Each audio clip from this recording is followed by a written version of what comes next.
السلام علیکم ورحمۃ اللہ وبرکاتہ۔ کیا حال چال ہیں سب کے؟ اللہ تعالیٰ آپ کو، آپ کے پیاروں کو اپنے حفظ و امان میں رکھے، آمین۔ اللہ کے بابرکت نام کے ساتھ اپنا آج کا سبق شروع کرتے ہیں۔ اعوذ باللہ من الشیطان الرجیم، بسم اللہ الرحمن الرحیم۔ رب اشرح لی صدری ویسر لی امری واحلل عقدۃ من لسانی یفقہوا قولی واجعل لی وزیرا من اہلی ربنا زدنا علما ربنا زدنا علما ربنا زدنا علما اللہم فقہنا فی الدین، آمین۔ آج ہم سورۃ توبہ کی آیت نمبر 111 اور 112 کو پڑھیں گے اور اس پر غور و فکر کریں گے، اور اس کی روشنی میں ہم اپنا جائزہ لیں گے کہ کیا ہم ان لوگوں میں شامل ہیں۔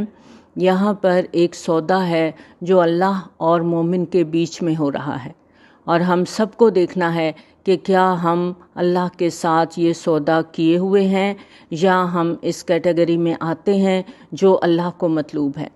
تو ان آیات کو دیکھتے ہیں۔ ان اللہ اشتری من المؤمنین انفسهم واموالهم بان لهم الجنہ، بے شک اللہ نے خرید لیے ایمان والوں سے ان کی جانیں اور ان کے مال، بوجہ اس کے واسطے ان کے جنت ہے۔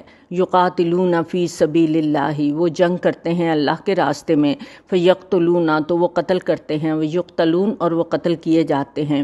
وعدن علیہ حقا فی التوراۃ والانجیل والقرآن، وعدہ ہے اس کے ذمے، کس کے ذمے؟ اللہ کے ذمے، سچا، تورات میں، انجیل میں اور قرآن میں۔ ومن اوفی بعہدہ من اللہ، اور کون زیادہ وفا کرنے والا ہے ساتھ اس عہد کے اللہ کی طرف سے۔ فاستبشروا تو خوشیاں مناؤ، ببائعکم اپنی تجارت کی، الذی بایعتم بھی وہ جو تجارت کی تم نے ساتھ اس کے، وذالک ھو الفوز العظیم اور یہ وہی بڑی کامیابی ہے۔ یہاں پر ایک تجارت کی بات کی جا رہی ہے، ایک بیع کی بات کی جا رہی ہے، اشارہ ہے ایک خاص بیعت کی طرف جو بیعت عقبہ کے نام سے تاریخ میں مشہور ہے، اور مفسرین کا کہنا ہے کہ یہ آیات بیعت عقبہ کے شرکاء کے متعلق آئی تھی جو ہجرت سے پہلے مکہ مکرمہ میں انصار مدینہ سے لی گئی تھی، اور مدینہ طیبہ سے آنے والوں سے 3 بار بیعت لی گئی تھی۔ بعثت نبوی کے 11ویں سال 6 لوگ مسلمان ہوئے تھے اور بیعت کر کے مدینہ گئے تھے، اور گھر گھر اسلام کا چرچا ہوا تھا۔ اگلے سال حج کے موسم میں 12 لوگ آئے جن میں 7 نئے لوگ تھے، سب نے بیعت کی، اور اس سے مدینہ میں 40 تک مسلمانوں کی تعداد ہو گئی۔ اب انہوں نے درخواست کی کہ ہمیں قرآن پڑھانے کے لیے کسی کو بھیجا جائے، اور نبی صلی اللہ علیہ وآلہ وسلم نے حضرت مصعب بن عمیر رضی اللہ تعالیٰ عنہ کو بھیجا، اور انہوں نے تعلیم و تبلیغ کی جس سے بڑے بڑے گروہ اسلام لائے۔ اور بعثت نبوی کے 13ویں سال 70 مرد اور 2 عورتیں آئے، اور یہ آخری بیعت ہے، اور عام طور پر بیعت عقبہ سے یہی بیعت مراد لی جاتی ہے۔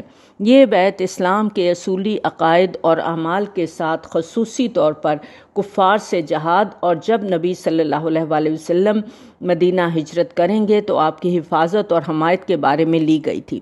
اور جب یہ عہد لیا جا رہا تھا تو انہوں نے سوال کیا تھا کہ بدلے میں ہمیں کیا ملے گا، اور نبی صلی اللہ علیہ وآلہ وسلم نے فرمایا کہ تمہیں جنت ملے گی۔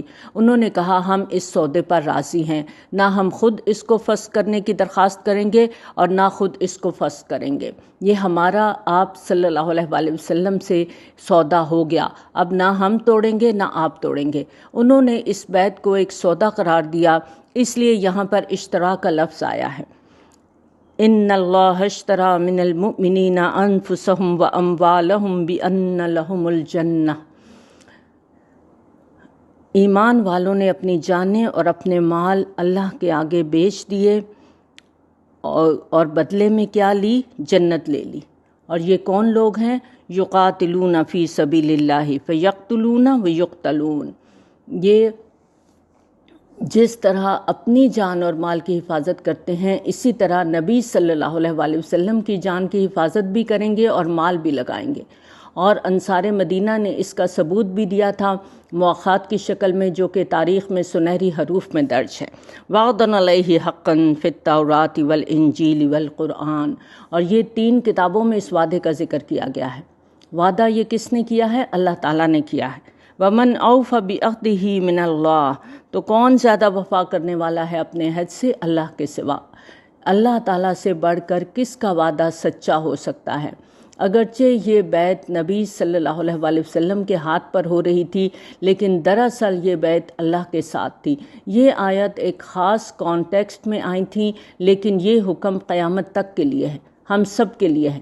میں، آپ، ہم سب اس آیت کی روشنی میں جان سکتے ہیں کہ ہم کس طرح جنت کا سودا کر سکتے ہیں۔ ان اللہ اشتری من المؤمنین انفسهم واموالهم بان لهم الجنہ۔ کوئی بھی شخص جو سچے دل سے ایمان لاتا ہے، حقیقت میں وہ خود کو اللہ کے آگے بیچ دیتا ہے، نہ صرف خود کو بلکہ اپنے مال کو بھی اللہ کے ہاں جمع کرواتا ہے۔ مومن بندہ اپنی پوری زندگی اپنے رب کو دے دیتا ہے تاکہ رب اس کو بدلے میں جنت عطا کرے، اور یہ کب ہوگا؟ جب اس سودے کی شرائط پوری کی جائیں گی، جب پورے کا پورا اپنا آپ اپنے رب کے حوالے کر دیا جائے گا، پورے کا پورا دین میں داخل ہوا جائے گا، جیسا کہ ابراہیم علیہ السلام نے کیا، اسلمت لرب العالمین۔ یاد رکھیں، اس کے بغیر جنت ملنے والی نہیں ہے۔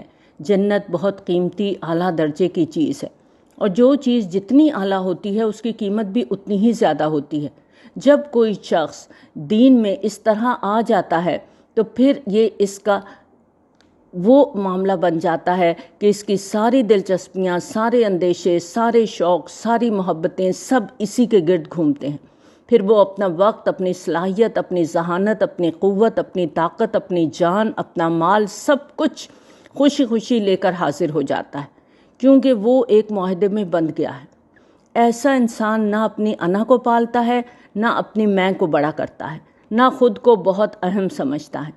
وہ ہر دم، ہر وقت خود کو اللہ کے سپرد کرنے کے لیے تیار رہتا ہے، اور پھر ایسا ہی شخص ہے یقاتلون فی سبیل اللہ فیقتلون ویقتلون، ہر وقت جان ہتھیلی پر لیے پھرتا ہے، اللہ کی راہ میں جہاد سے کتراتا نہیں۔ اس کا معاہدہ وقتی نہیں ہوتا، زندگی کی آخری سانس تک رہتا ہے، اور وہ اس میں خوش ہوتا ہے کہ اس کی زندگی اللہ کی خاطر کام آئی ہے۔ جہاد معاہدے کی صرف ایک شق ہے۔ کوئی بھی شخص جب اپنی ساری زندگی اللہ کی راہ میں گزارتا ہے، اپنی جان اور مال کے مقابلے میں اللہ کے فیصلوں کو قبول کر لیتا ہے، اللہ کی مرضی سے زندگی گزارتا ہے، تو ان سب کے لیے یہی وعدہ ہے۔ وعدن علیہ حقاً فی التوراۃ والانجیل والقرآن۔ جس نے اپنی جان اور مال اپنی نہیں اللہ کی مرضی کے مطابق گزارنی ہے، تو ایسے ہی شخص کے لیے وعدہ ہے۔ اور یہ کیسا وعدہ ہے؟ وعدن علیہ حقاً، یہ سچا وعدہ ہے۔ جان اور مال دے کر تو دیکھیں اللہ کا وعدہ کتنا سچا ہے، اور اس کی دلیل کہاں ہے؟ فی التوراۃ والانجیل والقرآن، تینوں کتابوں میں اس کی دلیل موجود ہے۔ ومن اوفی بعہدہ من اللہ، تو اللہ سے زیادہ بڑھ کر کس کا وعدہ سچا ہو سکتا ہے؟ تو اب ہمیں کیا کرنا ہے؟ فاستبشروا ببیعکم الذی بایعتم بہ، خوشیاں مناؤ اپنی تجارت کی، وہ جو تم نے تجارت کی، وذالک ھو الفوز العظیم، اور یہی بڑی کامیابی ہے۔ جس نے یہ سودا کر لیا اسے چاہیے اب اسے سیلیبریٹ کرے، خوشیاں منائے۔ یہاں پر ایک تجارت کا ذکر کیا گیا ہے، اور ہم تجارت کے اصول دیکھتے ہیں کہ دنیا کے اندر جو تجارت ہے اس کے کیا اصول ہوتے ہیں۔ ایک خریدنے والا ہوتا ہے، دوسرا بیچنے والا ہوتا ہے، اور تیسری وہ چیز ہوتی ہے جسے خریدا یا بیچا جا رہا ہوتا ہے۔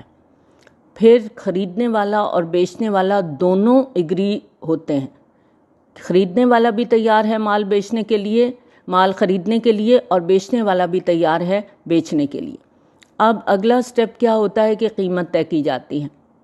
اگر چیز میں کوئی نقص ہے تو واپس ہو جائے گی، اور خریدنے والا چیز خریدنے سے پہلے اس کو اچھی طرح الٹ پلٹ کر دیکھتا ہے، اور دونوں پارٹیز چند باتوں پر متفق ہو جاتی ہیں کہ قیمت کب، کہاں، کتنی، کس شکل میں ادا کی جائے گی۔ اب بیچے جانے کے بعد چیز خریدار کی ہو جاتی ہے، بیچنے والے کا کوئی حق نہیں، وہ ختم ہو گیا کیونکہ اس نے چیز بیچ دی۔ اب جو بھی ڈیل طے ہوئی ہے دونوں میں کوئی بھی شرائط کو پورا نہیں کرتا تو ڈیل آف ہو جاتی ہے۔ ان اصولوں کو سامنے رکھ کر اب ہم دیکھیں گے کہ کیا ہم نے جنت کا سودا کیا ہے، تو کیا صحیح سودا کیا ہے۔ یہاں پر دو کے درمیان معاہدہ ہے، ایک بندہ ہے، دوسرا رب ہے۔ بندے کو کیا ملے گا؟ جنت ملے گی، اور رب نے قیمت کیا رکھی ہے؟ جان اور مال۔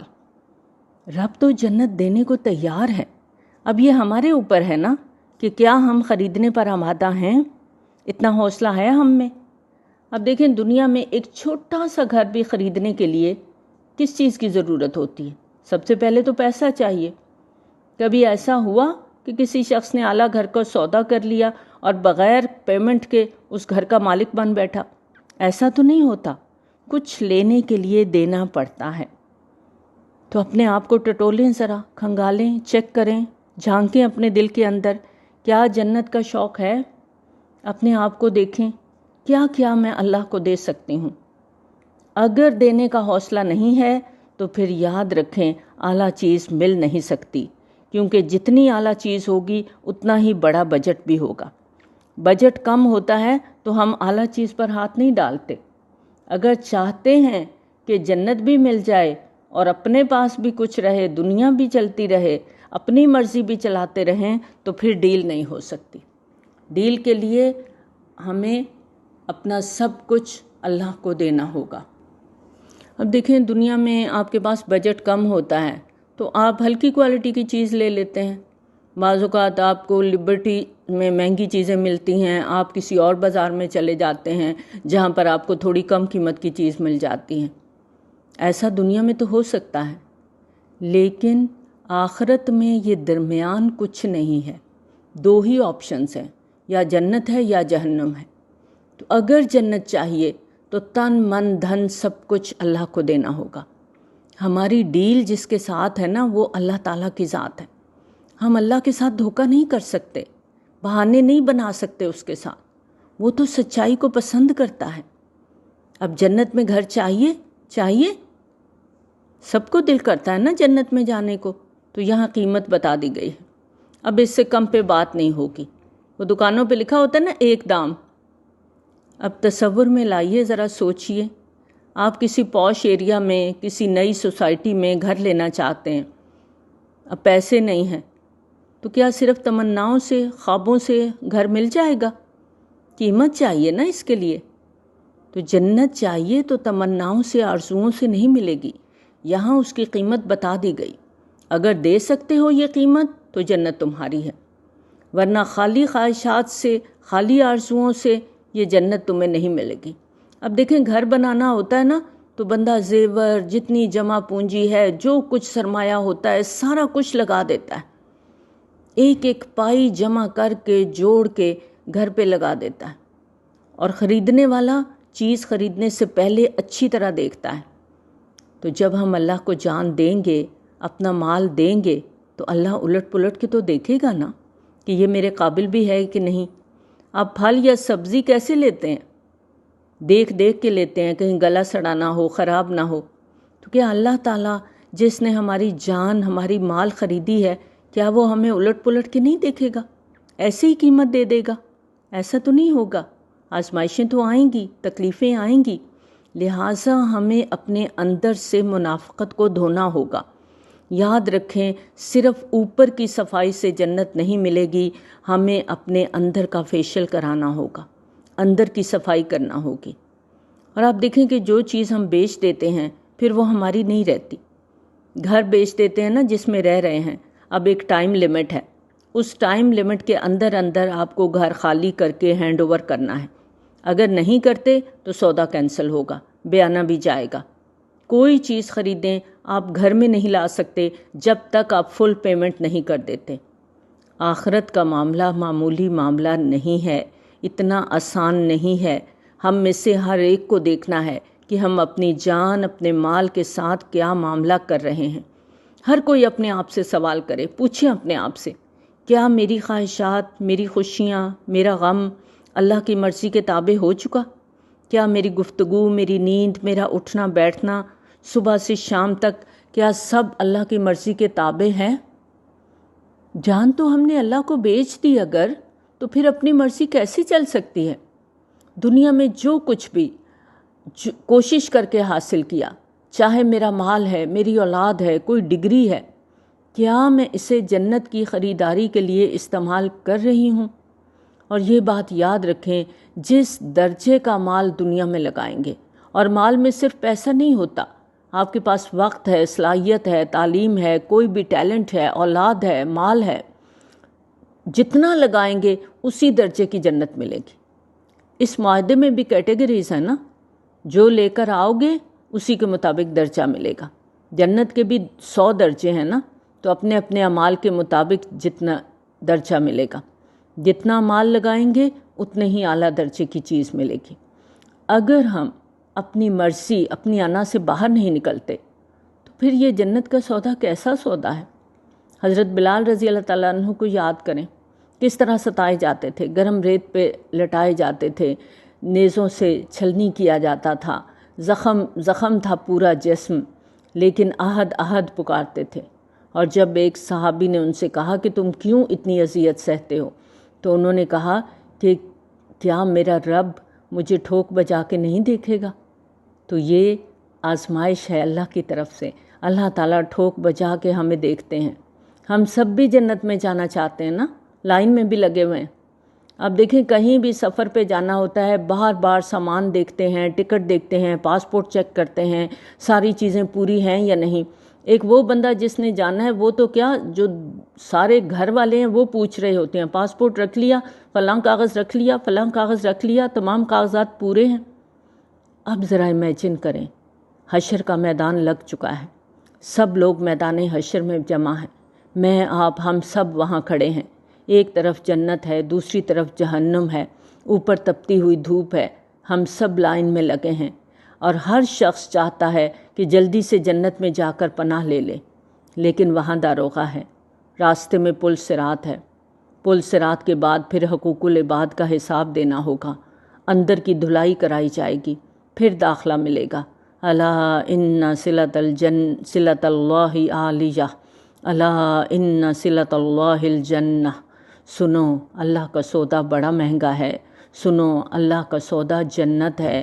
یہ جنت صرف تمناؤں سے نہیں ملے گی، یہ اعلیٰ مقام ہے، ہمیشگی کا مقام ہے، بغیر محنت کے، بغیر کوشش کے نہیں ملے گا۔ اب دیکھیں، دنیا میں بھی ہر جگہ داخلے کے کچھ اصول ہوتے ہیں۔ آپ کہیں بھی ایڈمیشن لینا چاہتے ہیں، جب آپ کوالیفائی نہیں کرتے، ان جو رول انہوں نے بنائے ہوئے ہیں اس پر پورا نہیں اترتے، تو آپ کا ایڈمیشن نہیں ہوتا۔ آپ دیکھیں، کسی بھی چیز کو پانا ہو، دنیا کا کوئی بھی امتحان دینا ہو، تو نیند، چین، آرام سب ختم ہو جاتا ہے، ہر وقت دھڑکا لگا ہوا ہے۔ امتحان دے کے انسان مطمئن نہیں ہو جاتا، اب نتیجے کا دھڑکا اس کے ساتھ ہے، جب تک رزلٹ نہیں آ جاتا، جب تک آگے ایڈمیشن نہیں ہو جاتا۔ کیا جنت کے لیے دل میں بے چینی ہے؟ ٹٹولیں ذرا دل کو، دھڑکا ہے؟ کوئی ڈر ہے کہ ایسا نہ ہو کہ ملے ہی نہ، یا دل میں اطمینان ہے کہ یہ تو مل ہی جائے گی، اللہ بڑا غفور الرحیم ہے، ہم تو نبی صلی اللہ علیہ وآلہ وسلم کی امت ہیں، جنت تو ہماری ہے۔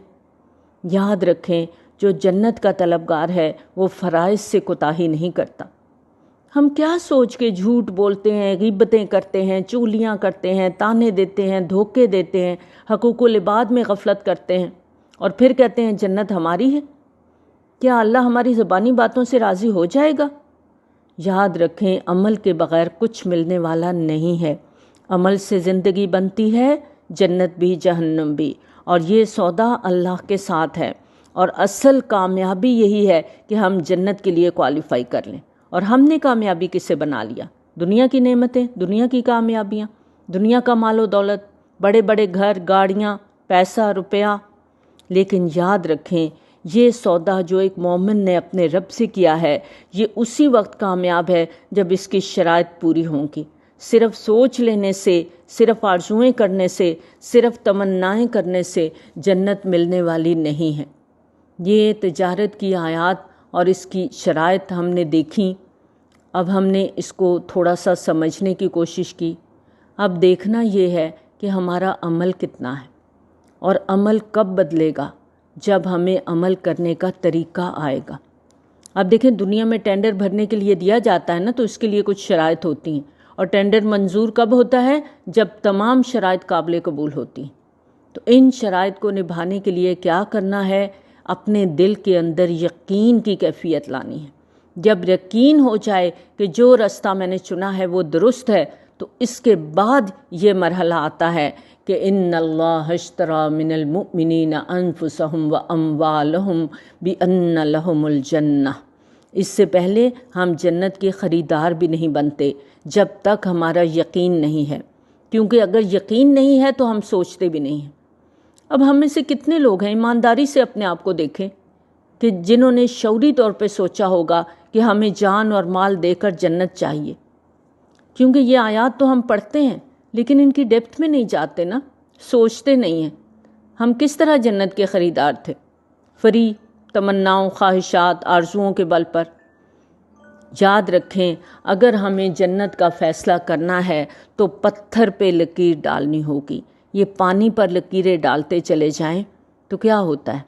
لکیریں مٹتی چلی جاتی ہیں، اور جو پتھر پہ لکیر ڈالتا ہے اسے پتہ ہوتا ہے کہ اس نے یہ فیصلہ یقین کی بنیاد پر کیا ہے، یقین کے ساتھ سودا کیا ہے، پھر وہ پھرتا نہیں ہے۔ یہ جو زندگی ہے نا، یہ ایک پانی کے بلبلے کی طرح ہے۔ جیسے پانی کی سطح پہ ایک بلبلا بنتا ہے اور وہ تھوڑی دیر کے بعد پھٹ جاتا ہے، پانی میں مل کے پانی ہو جاتا ہے اور پتہ بھی نہیں چلتا کہ کہاں تھا۔ یہ زندگی برف کی مانند ہے۔ اب ایک شخص جو برف کا کاروبار کرتا ہے وہ کیا کرتا ہے؟ جتنی جلدی ہو سکے برف کو بیچنے کی کوشش کرتا ہے۔ اگر ایسا نہ کرے، رکھ کے بیٹھ جائے، ادھر ادھر دھیان لگا رہے، برف پڑی ہے تو پھر کیا ہوگا؟ برف تو پگھل جائے گی نا۔ زندگی تو گزرنی ہے، برف کو پگھلنا ہی ہے۔ ہم اپنی زندگی کو کتنا بچا لیں گے؟ بچا ہی نہیں سکتے۔ اللہ کی طرف سے تو مقرر ہے نا، اور یہ ہر آنے والے دن میں برف کی مانند پگھل رہی ہے، پگھل کے ضائع ہو رہی ہے۔ زندگی تو جانی ہی ہے، برف نے پگھلنا ہی ہے۔ اب یہ ہمارے اوپر ہے کہ ہم جلدی بیچ کر منافع کما لیں یا پگھل جائے اور لگائی ہوئی رقم بھی ضائع ہو جائے۔ اور اس شخص کی حسرت کا کیا اندازہ کہ جس کی کمائی ذرا سی لاپرواہی سے ضائع ہو گئی۔ تو اگر ہم رائٹ ٹائم پر رائٹ ڈیسیژن نہیں کرتے، اپنی جان کے بارے میں نہیں سوچتے، تو پھر قیامت کے دن کیا ہوگا؟ پھر حسرت آئے گی، کاش میں نے جان اور مال کو اس طرح لگایا ہوتا جس کا بدلہ فلاں اور فلاں کو مل رہا ہے۔ آج ہم جن کاموں کو چھوٹا سمجھتے ہیں نا، حقیر سمجھتے ہیں، اور سوچتے کیا ہیں کہ کون انتظار کرے، جو سامنے نظر آ رہا ہے بس وہی کر لو، وہی ٹھیک ہے۔ اور بعض دفعہ پلان ہی بناتے رہتے ہیں اور عمل کچھ نہیں کرتے۔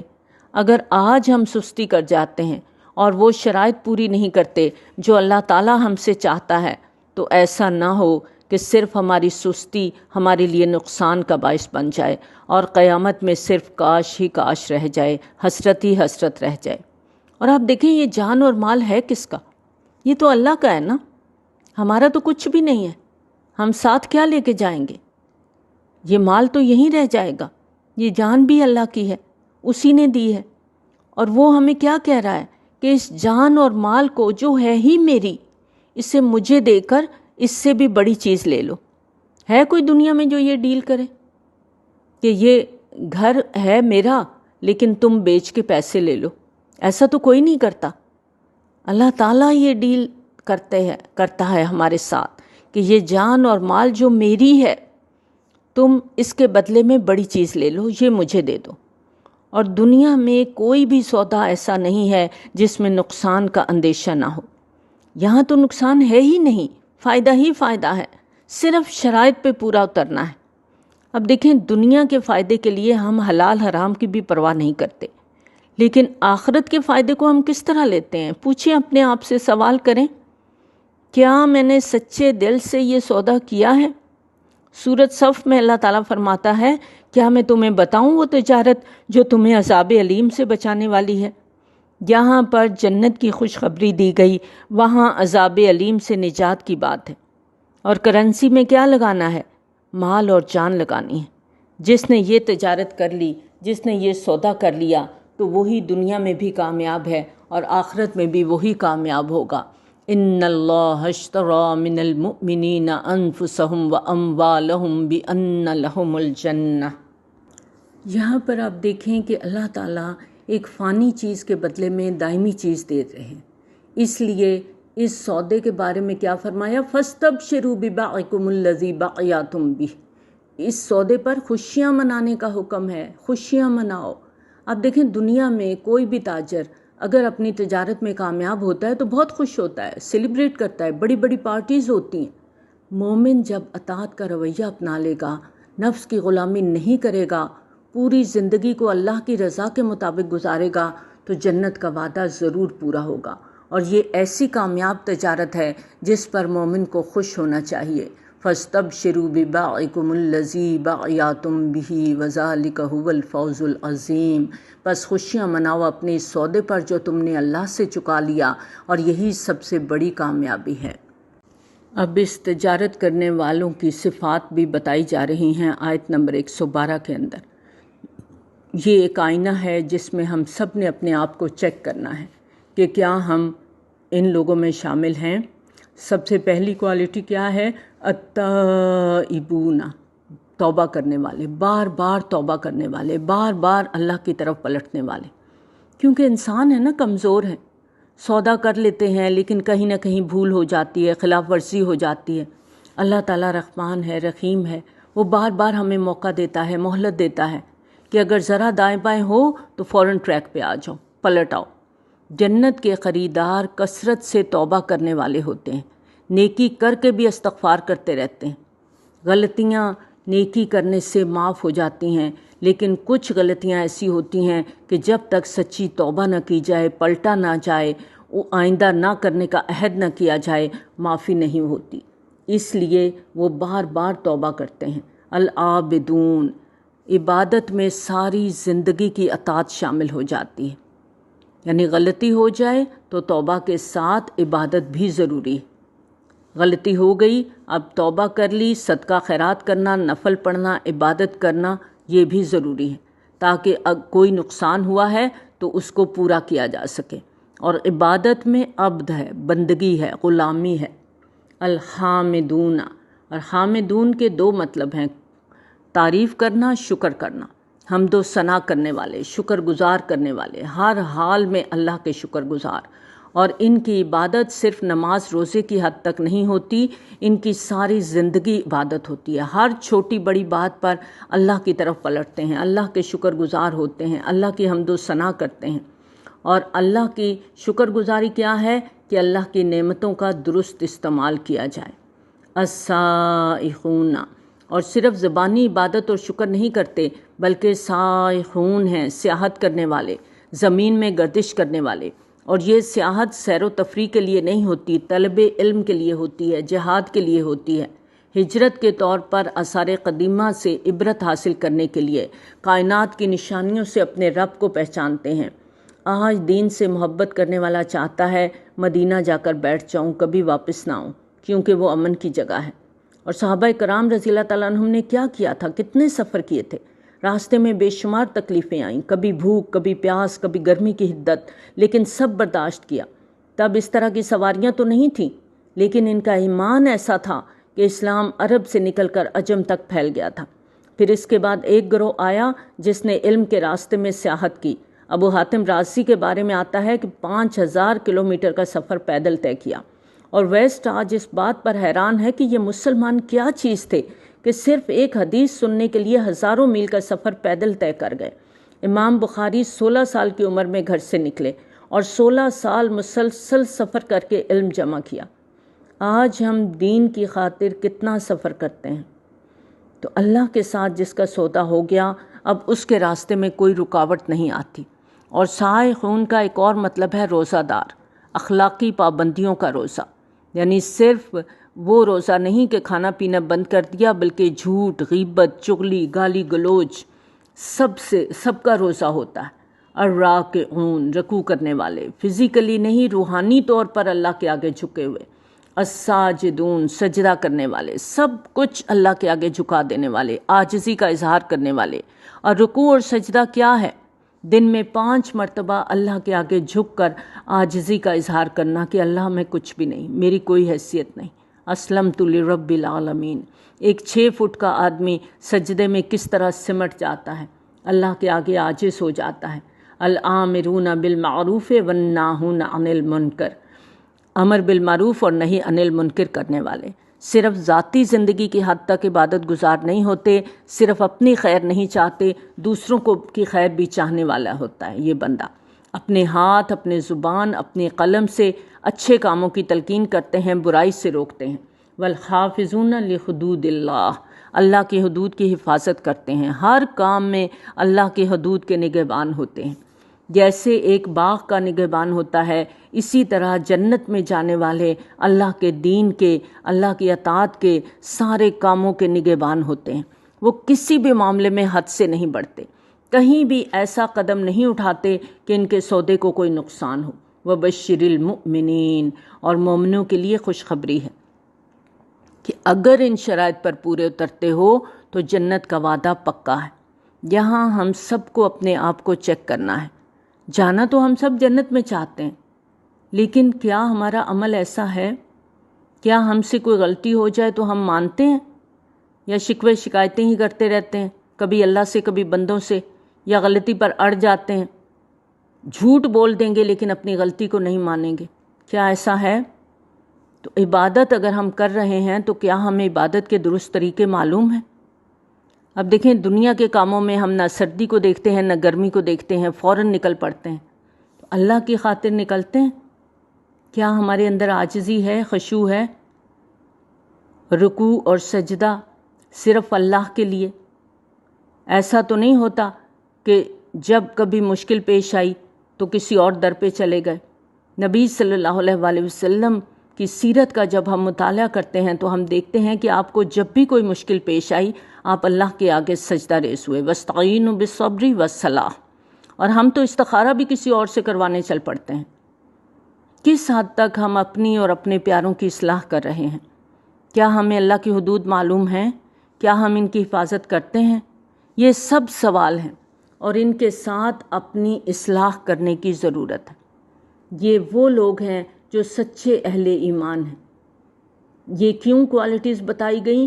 تاکہ ہم سب کے دلوں میں ان کا پختہ تصور قائم ہو جائے، اور ہر وہ شخص جو اسلام کا دعوے دار ہے وہ خود کو پرکھے، جانچے کہ کیا واقعی میرے اندر یہ کوالٹیز ہیں، کیا واقعی میں نے اللہ کے ساتھ سودا کیا ہے۔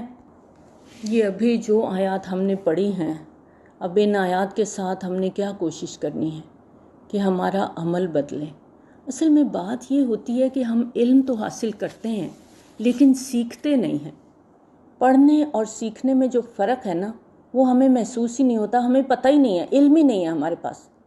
پڑھنے کا مطلب ہے خواندگی، کہ ممکن حد تک ذہن میں کچھ چیزوں کو محفوظ کر لینا، اور سیکھنے کا مطلب ہوتا ہے جو پڑھا ہے اس کو خود پہ نافذ کرنا ہے، یعنی جو بھی پڑھا ہے اس پر عمل کرنا، یہ سیکھنا کہلاتا ہے۔ ہم اکثر یہ قول پڑھتے ہیں نا کہ ہم تاریخ سے سبق نہیں سیکھتے، تو تاریخ اپنے آپ کو دہراتی رہتی ہے، یعنی ہم تاریخ پڑھتے ضرور ہیں مگر سیکھتے نہیں ہیں، اس پر عمل بھی نہیں کرتے، چنانچہ اپنی غلطیوں کو دہراتے رہتے ہیں۔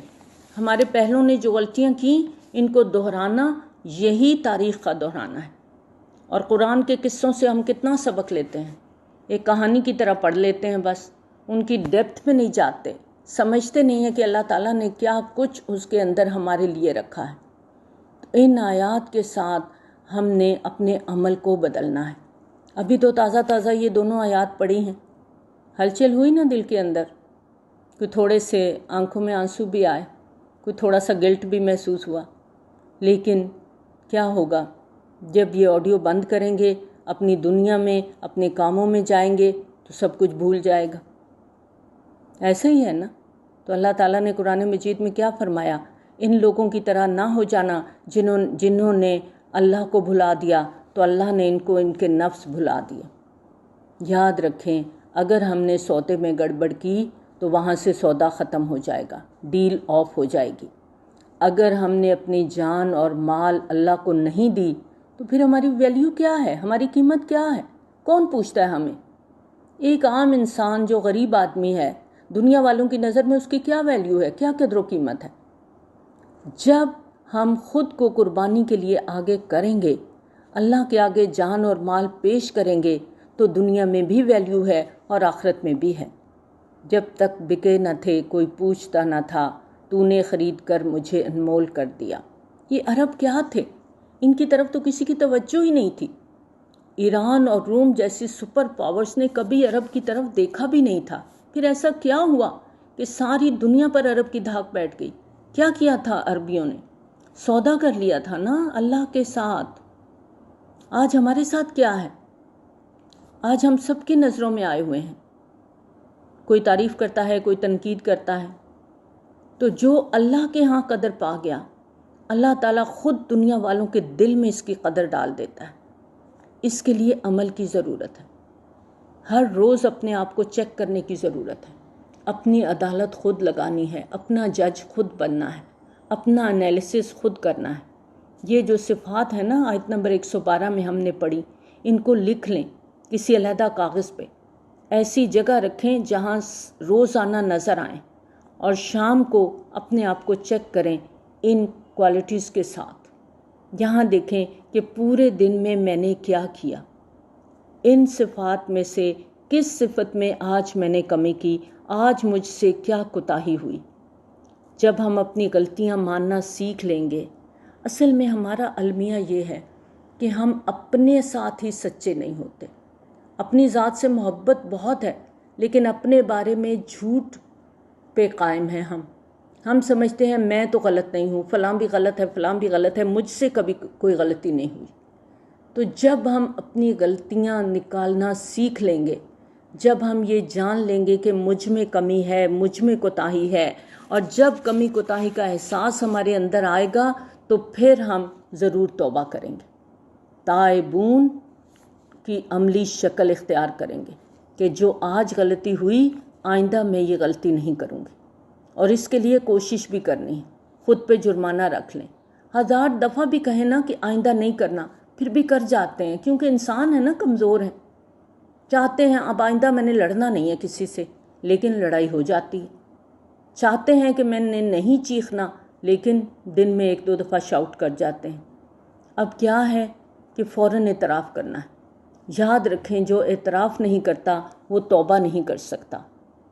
پھر عابدون میں اپنی نمازوں کو روز چیک کرنا ہے، کہاں کیا کمی ہوئی، کیا کوتاہی ہوئی، طہارت کا خیال رکھا، وقت کا، خشوع کا خیال رکھا، تمام عبادات کو چیک کرنا ہے۔ اور حامدون، کتنی مرتبہ آج میں نے دکھ میں، تکلیف میں اللہ کی تعریف کی، اللہ کی رضا پہ راضی ہوئی، اللہ کا شکرانہ ادا کیا، یا گلے شکوے کیے، ناشکری کی۔ سائقون، آج میں دین کے لیے اللہ کی خاطر نکلنے میں کوئی سستی کی، طلب علم کے لیے کوئی کوشش کی، کوئی ایفرٹ کی، کسی بھی نیک کام کے لیے گھر سے نکلنا چاہا، یا رک گئی یا نکل پڑی میں؟ تو خاص طور پہ رمضان میں اپنے آپ کو دیکھنا ہے کہ میں نے کتنی مرتبہ آج روزہ توڑا ہے زبان کا، وقت کا میں نے صحیح استعمال کیا، پھر رکوع اور سجدہ، اس میں میری عملی اطاعت کتنی ہے؟ کیا میں نے اللہ کے آگے صحیح طریقے سے جھکی، عاجزی آئی، کسی کا تانا سہ لیا، میں دب گئی، میں جھک گئی، ڈانٹ کھا لی، لیکن میں نے ریئیکٹ نہیں کیا، صرف اپنے اللہ کی خاطر کہ میرا اللہ راضی ہو۔ کیا میں نے امر بالمعروف اور نہی عن المنکر میں آج کہیں کوئی کوتاہی کی؟ اچھی بات بتانے میں، اچھی تلقین کرنے میں کیا میں نے حکمت کے ساتھ اپنے بچوں کو کوئی بات سمجھائی یا تقریر کر دی لمبی چوڑی؟ اصل میں ہوتا یہ ہے کہ اچھی بات بھی ہم بتا دیتے ہیں، منکر سے رک بھی جاتے ہیں، لیکن جب دوسرا بات کو صحیح طریقے سے سنتا نہیں ہے تو ہم کہتے ہیں دفع کرو، چھوڑو پرے، مجھے کیا پڑی ہے، میں اگلا ناراض ہو کیا فائدہ، رہنے دو، وہ جانے اور اس کا کام جانے، مجھے کچھ نہیں لینا دینا۔ یاد رکھیں ہمیں حکمت کو استعمال کرنا ہے، اور حکمت کا طریقہ یہ ہے خاموش تبلیغ، اپنے عمل سے مثال بننا ہے، اپنے عمل وہ کر لیں کہ دوسرا خود آپ سے سیکھے۔ لمبی چوڑی تقریریں کرنے سے اصلاح نہیں ہوتی، یہ ہمیشہ یاد رکھیں۔ اور خود کو چیک کرنا ہے آج کہاں کہاں میں نے اللہ کی حدود توڑی، بولنے میں، سننے میں، دیکھنے میں۔ یہ سیلف انالیسس ہے، خود احتسابی ہے، اور یہ ہر روز کرنے کی ضرورت ہے، زندگی کی آخری سانس تک۔ جب رات کو سونے کے لیے لیٹتے ہیں نا تو اپنے دل کو نکال کے نا ہتھیلی پہ رکھ لیا کریں، دائیں بائیں اوپر نیچے ہر طرف سے اس کا جائزہ لیں، کہیں کوئی حسد، کوئی بغض، کوئی کینہ تو نہیں، کہیں اس دل کے اندر کی میل تو نہیں پھنسا ہوا، اور اپنے پورے دن کی روٹین کو چیک کرنا ہے کہ آج جو غلطی میرے سے ہوئی ہے اب میں نے کل مزید احتیاط کے ساتھ اپنے دن کا آغاز کرنا ہے، اور یہی چیز انشاءاللہ اصلاح کی طرف لے کر جائے گی۔ ہم سب کو یہاں اپنے آپ کو چیک کرتے رہنا ہے، کیونکہ نبی صلی اللہ علیہ وآلہ وسلم نے فرمایا جس کا آج کل سے بہتر نہ ہوا وہ مارا گیا۔ تو اب کیا کرنا ہے؟ ساری کوشش، ساری ایفرٹ، ساری محنت کس لیے کرنی ہے؟ اس سودے کو، اس تجارت کو کامیاب کرنے کے لیے۔ ایک بزنس مین ہوتا ہے نا، وہ دن رات ایک کر دیتا ہے اپنی تجارت کو کامیاب کرنے کے لیے۔ تو ہمیں کیا کرنا ہے؟ ہمارا تو اللہ کے ساتھ سودا ہے، اللہ کے ساتھ تجارت ہے، اس کو کامیاب کریں گے تو ہی سچی خوشی پا سکیں گے۔ سچی خوشی کا جو حصول ہے نا، یاد رکھیں وہ دوسرے کو دینے میں ہے۔ آپ جتنا دوسرے کے لیے کچھ اچھا کریں گے آپ حقیقی خوشی پا سکیں گے۔ ایک چھوٹا سا واقعہ آپ کے ساتھ شیئر کرتی ہوں۔ کسی یونیورسٹی کا ایک نوجوان طالب علم ایک دن اپنے پروفیسر کے ساتھ چہل قدمی کر رہا تھا۔ پروفیسر اپنی مشفقانہ طبیعت کی وجہ سے تمام طالب علموں میں بہت مقبول تھے۔ چہل قدمی کرتے ہوئے اچانک ان کی نظر ایک بہت خستہ حال پرانے جوتوں کی جوڑی پر پڑی جو پاس ہی کھیت میں کام کرتے ہوئے غریب کسان کی لگتی تھی۔ طالب علم پروفیسر سے کہنے لگا، ایسا کرتے ہیں اس کسان کے ساتھ دل لگی کرتے ہیں، اس کے جوتے چھپا دیتے ہیں اور خود بھی جھاڑیوں کے پیچھے چھپ جاتے ہیں، دیکھتے ہیں جوتے نہ ملنے پر وہ کیا کرتا ہے۔ پروفیسر نے جواب دیا، ہمیں خود کو محظوظ کرنے کے لیے کبھی بھی کسی غریب کے ساتھ مذاق نہیں کرنا چاہیے۔ تم ایک امیر لڑکے ہو اور اس غریب کی وساطت سے تم ایک احسن طریقے سے محظوظ ہو سکتے ہو۔ ایسا کرو، ان جوتوں کی جوڑی میں پیسوں کا ایک ایک سکہ ڈال دو، پھر ہم چھپ جاتے ہیں، دیکھتے ہیں کہ یہ سکے ملنے پر کسان کیا رد عمل کرتا ہے۔ لڑکے نے ایسا ہی کیا اور دونوں چھپ گئے۔ غریب کسان اپنا کام ختم کر کے اس جگہ لوٹا جہاں اس کا کوٹ اور جوتے پڑے ہوئے تھے۔ کوٹ پہنتے ہوئے اس نے جو ہی اپنا ایک پاؤں جوتے میں ڈالا تو اسے کچھ سخت سی چیز محسوس ہوئی۔ وہ دیکھنے کی خاطر جھکا تو اسے جوتے میں ایک سکہ ملا۔ اس نے سکے کو بڑی حیرانگی سے دیکھا، اسے الٹ پلٹ کیا اور پھر بار بار دیکھنے لگا۔ پھر اس نے اپنے چاروں طرف نظر دوڑائی کہ شاید کوئی بندہ نظر آ جائے، لیکن اسے کوئی بھی نظر نہیں آیا۔ پھر شش و پنج میں اس نے وہ سکہ کوٹ کی جیب میں ڈال دیا، لیکن اس وقت اس کی حیرت کی انتہا نہ رہی جب اسے ایک اور جھٹکا لگا جب دوسرا پاؤں پہنتے وقت اسے دوسرا سکہ ملا، تو وہ پورے جذبات سے اس کی آنکھیں آنسوؤں سے بھر گئیں۔ وہ اپنے گھٹنوں کے بل گر پڑا اور آسمان کی طرف منہ کر کے اپنے رب کا شکر ادا کرنے لگا جس نے اس کی کسی غیبی طریقے سے مدد فرمائی، وگرنہ اس کی بیمار بیوی اور بھوکے بچوں کا جو گھر میں روٹی تک کو ترس رہے تھے کوئی پرسان حال نہ تھا۔ طالب علم پر اس کا بہت گہرا اثر ہوا، اس کی آنکھوں میں آنسو آ گئے۔ تب اچانک پروفیسر بول پڑے اور لڑکے سے پوچھنے لگے، کیا تم اب زیادہ خوشی محسوس کر رہے ہو یا اس طرح کرتے جو تم کرنے جا رہے تھے؟